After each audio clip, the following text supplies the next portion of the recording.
बिस्मिल्लाहिर्रहमानिर्रहीम। तो आज हम पढ़ने लगे हैं फार्माकोलॉजी, उसका इंट्रोडक्शन, उसकी रूट्स, उसके पैरामीटर्स। ठीक है, और आगे जाके हम मज़ीद पढ़ेंगे कि इसके में फार्माकोकाइनेटिक्स क्या होता है, फार्माकोडायनेमिक्स क्या होता है। चलिए शुरू करते हैं फार्माकोलॉजी से। फार्माकोलॉजी, इसमें आप दो लफ्ज़ देखते हैं कि आपस में कंबाइन है।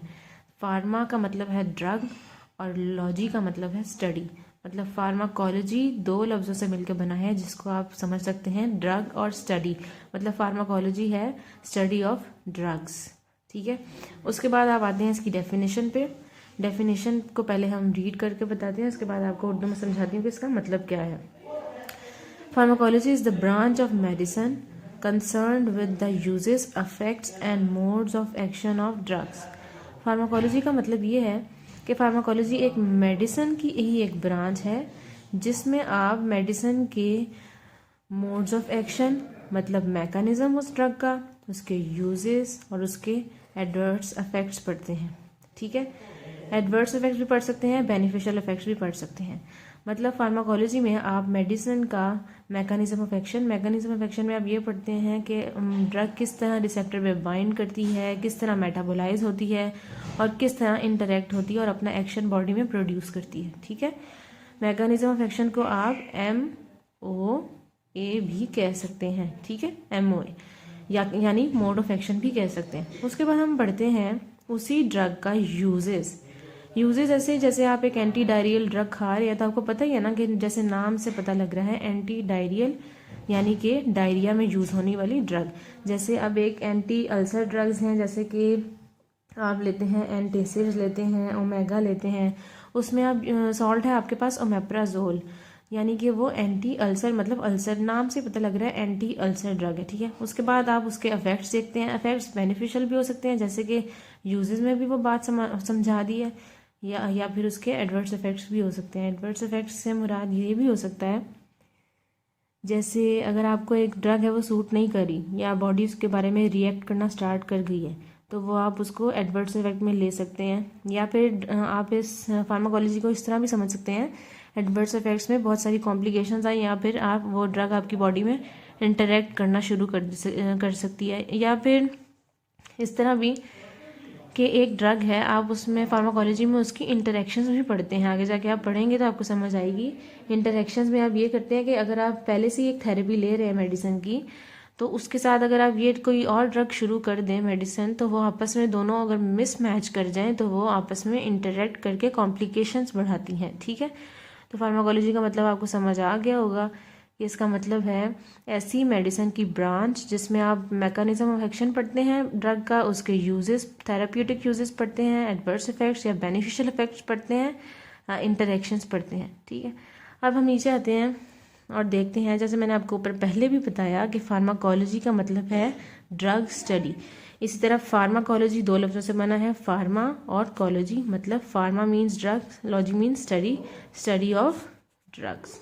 ओके, अब नीचे आते हैं और देखते हैं कि फार्माकोलॉजी तो समझ लिया आपने, फार्माकोलॉजी होती क्या है, इसको स्टडी ऑफ ड्रग्स कहते हैं। इसमें आपने क्या क्या अंडरस्टैंड करना है मेडिसिन के हवाले से। अब नीचे आते हैं, फार्माकोलॉजी के जो टू मेन रूट्स या ब्रांचेस कह लें, वो बहुत सी ब्रांचेस हैं, लेकिन अभी जो इस पर आप फोकस करेंगे इस फार्माकोलॉजी में, वो है pharmacokinetics number 1 and second is pharmacodynamics.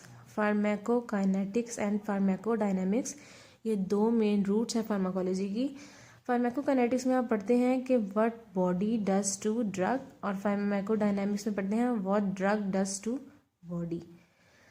इस तरह समझ लीजिए कि जैसे आपने एक ड्रग ली है, तो बॉडी का उस ड्रग के लेने के बाद क्या रिएक्शन शो करी है बॉडी। ठीक है, और फार्माकोडायनेमिक्स में ये ले सकते हैं कि ड्रग डायनेमिक्स में आप ये पढ़ते हैं कि आपने ड्रग तो ले ली, तो ड्रग ने बॉडी पे क्या इफेक्ट शो किया। ड्रग या तो थेराप्यूटिक इफेक्ट शो करेगी या तो एडवर्स इफेक्ट शो करेगी। थेराप्यूटिक बॉडी के हक में जाएगा, एडवर्स इफेक्ट नहीं जाएगा, तो आप ड्रग लेना बंद कर देंगे। ठीक है, काइनेटिक्स और डायनेमिक्स में फ़र्क ये है कि काइनेटिक्स में आप ये देखते हैं कि बॉडी ड्रग लेने के बाद किस तरह से रिएक्ट कर रही है। ठीक है, और डायनेमिक्स में आप ये पढ़ते हैं या ये देखते हैं कि ड्रग बॉडी पे किस तरह अफेक्ट कर रही है, या तो वो बेनिफिशियल इफेक्ट है या तो वो एडवर्स इफेक्ट है। आगे देखिए, हम फार्माकोकाइनेटिक्स को थोड़ा ब्रीफ करते हैं, उसके बाद डायनामिक्स पे जाएंगे, ठीक है। फार्माकोकाइनेटिक्स में आपको जैसे पहले मैंने बताया है, pharmacokinetics refers to what body does to drug. मतलब फार्माकोकाइनेटिक्स ये है कि बॉडी कैसे रिएक्ट करी है जब आपने ड्रग या मेडिसिन ले लिया है, ठीक है। उसके बाद इसके 4 पैरामीटर्स हैं फार्माकोकाइनेटिक्स में, जो ये 4 पैरामीटर्स ऐसे हैं कि आप जो भी ड्रग लेंगे उसमें वो पहले इन 4 पैरामीटर से गुजर के ही बॉडी से एब्जॉर्ब होगी, डिस्ट्रीब्यूट होगी, मेटाबोलाइज होगी और एलिमिनेट होगी, ठीक है। जैसे 4 पैरामीटर्स हैं, absorption number 1, number 2 distribution, number 3 metabolism and number 4 elimination. Okay, absorption, distribution, metabolism, elimination, ठीक है। इसको ऐसे भी पढ़ सकते हैं जैसे कि कीवर्ड जैसे समझ लें लोग बनाते हैं ना, तो इसको इस तरह पढ़ सकते हैं, ADME, absorption, distribution, metabolism, elimination. आप इसको आदमी भी पढ़ सकते हैं याद रखने के लिए, ओके। आगे चलिए देखिए, हम उसको थोड़ा ब्रीफली एक्सप्लेन करते हैं कि वो 4 पैरामीटर्स असल में हैं क्या। Absorption means the process how the drug और medicine is getting absorbed in the body और ब्लड प्लाज्मा, ओके। एब्जॉर्प्शन में आप ये देखते हैं कि आपने सबसे पहले तो मेडिसिन ली है, ठीक है, चाहे वो ओरल ली है या पेरेंट्रल ली है, जिस तरह से भी ली है, ठीक है।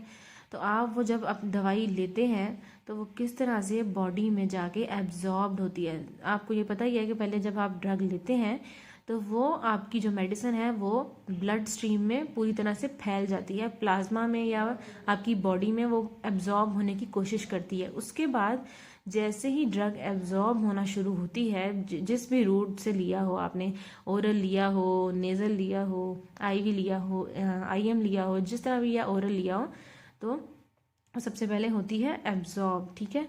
जब वो एब्जॉर्ब हो जाती है तो सेकेंड स्टेप आ जाता है उसका डिस्ट्रीब्यूशन। अब जैसे ही वो एब्जॉर्ब हो गई है तो आगे डिस्ट्रीब्यूशन में हम देखते हैं, distribution means the process how the drug is being distributed in different tissues, fluids when drug leaves the blood stream. Distribution में आप ये देखते हैं, जैसे ही एब्जॉर्ब हो गई, एक स्टेप कंप्लीट हो गया। डिस्ट्रीब्यूशन में आप ये देखते हैं कि जब जैसे ही वो एब्जॉर्ब हुई तो फिर ड्रग ने वो ब्लड जिसमें वो एब्जॉर्ब हो रही थी, वो ब्लड स्ट्रीम, जैसे ही वो ड्रग ब्लड स्ट्रीम छोड़ेगी तो वो जो ड्रग है वो डिफरेंट टिश्यूज़ और फ्लूइड्स में जाके डिस्ट्रीब्यूट होना शुरू हो जाएगी, ठीक है।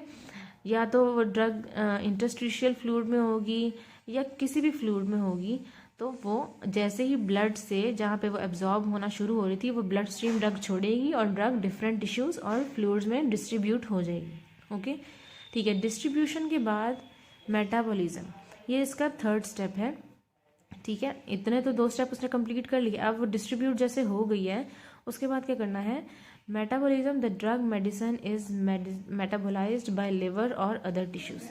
मेटाबॉलिज्म में आप ये देखते हैं कि जैसे ही डिस्ट्रीब्यूशन कंप्लीट हो गई, एब्जॉर्प्शन हो गई, डिस्ट्रीब्यूशन हो गई, तो वो मेटाबोलाइज, अब ड्रग का 3rd स्टेप आता है मेटाबोलाइज किस तरह हो रही है। मेनली और मोस्टली ड्रग्स जो होती हैं वो लिवर से ही मेटाबोलाइज होती हैं। कुछ हैं जो इस लिवर को बाईपास कर जाती हैं और मेटाबोलाइज नहीं हो पाती, ठीक है, वो वैसे ही एलिमिनेट हो जाती हैं बॉडी से। लेकिन ऑलमोस्ट ऑल ड्रग्स जो है ना, सारी की सारी ड्रग्स वो लिवर से मेटाबोलाइज होती हैं या डिफरेंट टिश्यूज से, ओके। लिवर से मेटाबोलाइज होने के लिए डिफरेंट एंजाइम्स रिएक्ट करते हैं, एंजाइम्स पार्टिसिपेट करते हैं उस ड्रग को मेटाबोलाइज करवाने के लिए लिवर से, ओके। तो लिवर से वो मेटाबोलाइज हो गई है या फिर डिफरेंट टिश्यू से वो मेटाबोलाइज हो गई। उसके बाद मेटाबॉलिज्म के बाद आपका लास्ट स्टेप है वो है एलिमिनेशन, मतलब क्लियरेंस। इसको आप क्लियरेंस भी कह सकते हैं, ठीक है। After metabolism bye liver the drug is finally eliminated from the body by urine और फीसेस और एटसेट्रा, ओके। अब मेटाबॉलिज्म के बाद उस ड्रग ने क्या करना है, उस ड्रग ने या उसके मेटाबोलाइट्स ने जो वेस्ट बच चुका है वो क्या होगा, एलिमिनेट हो जाएगा बॉडी से। किस तरह से, यूरिन के ज़रिए या फिर फीसिस के ज़रिए, या आप एक और कर सकते हैं बाइल के ज़रिए, ठीक है। बाइल के ज़रिए भी ये एलिमिनेट हो जाती है, ठीक है। अब ये समझ लें, इसको आपने ड्रग डाली, ये आपका हो गया इनपुट स्टेप, और ये आपका जो बाहर वेस्ट निकल आया वो आपका आउटपुट स्टेप। ओके, तो अब आपको समझ आ गया होगा एब्जॉर्प्शन, डिस्ट्रीब्यूशन, मेटाबॉलिज्म और एलिमिनेशन ये फार्माकोकाइनेटिक्स के पैरामीटर्स हैं जिसमें आप ड्रग देते हैं वो इन प्रोसीजर से गुजर के तो बॉडी में जितनी वो एब्जॉर्ब हो जाती है वो हो जाती है, इफेक्ट शो करती है, और बाकी जो है वो क्या हो जाती है, एलिमिनेट। अब साथ मैंने इधर फ्लो चार्ट बनाया है जिससे आप समझ सकते हैं कि आप ड्रग ले रहे हैं तो किस तरह से वो रिएक्ट करेगी। ठीक है, जैसे कि अब एब्जॉर्प्शन है, अब यहाँ पे एक फ्लो चार्ट है जिससे आप मज़ीद समझ सकेंगे और आपको क्लियर होता चला जाएगा। Absorption, distribution, metabolism, elimination. सबसे पहले आपने एब्जॉर्प्शन पहला स्टेप है, आपने क्या किया, ड्रग आपने खा ली या ले ली, जिस तरह भी आपने आईवी ली, आईएम ली, ओरल यानी कि मुंह से, या आईवी मतलब इंजेक्शन लगवा लिया। ठीक है, ड्रग चलेगी आपकी बॉडी के अंदर, बॉडी से ड्रग में आपने क्या किया, जो ड्रग है वो आपके ब्लड प्लाज्मा में पूरी तरह से एब्जॉर्ब होने की कोशिश करने शुरू हो गई। ठीक है, उसके बाद क्या हुआ, जितनी ब्लड में एब्जॉर्ब होनी थी वो हो गई, बाकी क्या होगा, वो ड्रग जो है डिस्ट्रीब्यूशन के स्टेप से गुजरेगी, डिस्ट्रीब्यूट हो जाएगी वो टिश्यूज़ में या फ्लूइड्स में। ठीक है, जितनी वो डिस्ट्रीब्यूट हो गई डिफरेंट टिश्यूज़ और फ्लूइड्स में, बाकी जो होगी वो ड्रग क्या होगी, उसके बाद डिस्ट्रीब्यूशन के बाद वो ड्रग हो जाएगी मेटाबोलाइज। मेटाबोलिज्म अक्सर बल्कि मोस्टली हर ड्रग जो है लिवर से वो मेटाबोलाइज होती है या कुछ इसको बाईपास भी कर जाते हैं कुछ। ये मेटाबोलिज्म का स्टेप मोस्टली कुछ ड्रग्स में वो बाईपास कर दिया जाता है, वो डायरेक्टली डिस्ट्रीब्यूशन के बाद एलिमिनेट हो जाती है। लेकिन जितनी भी ड्रग्स आप कोशिश आप पढ़ेंगे आगे फार्माकोलॉजी की आउटलाइन में, वो सारी मेटाबोलाइज ही होंगी। लिवर से कैसे मेटाबोलाइज होती है, लिवर में बहुत सारे एंजाइम्स हैं, ठीक है, जो ड्रग को मेटाबोलाइज होने में मदद करते हैं।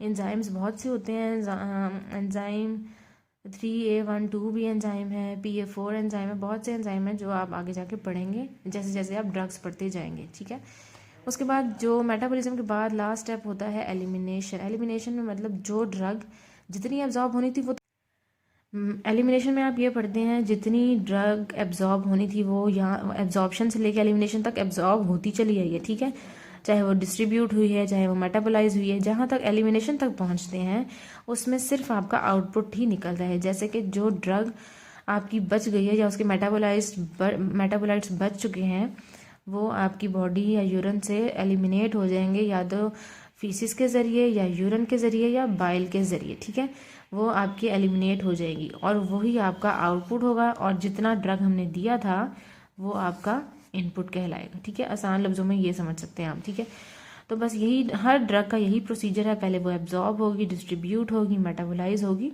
और फिर एलिमिनेट हो जाएगी। ठीक है।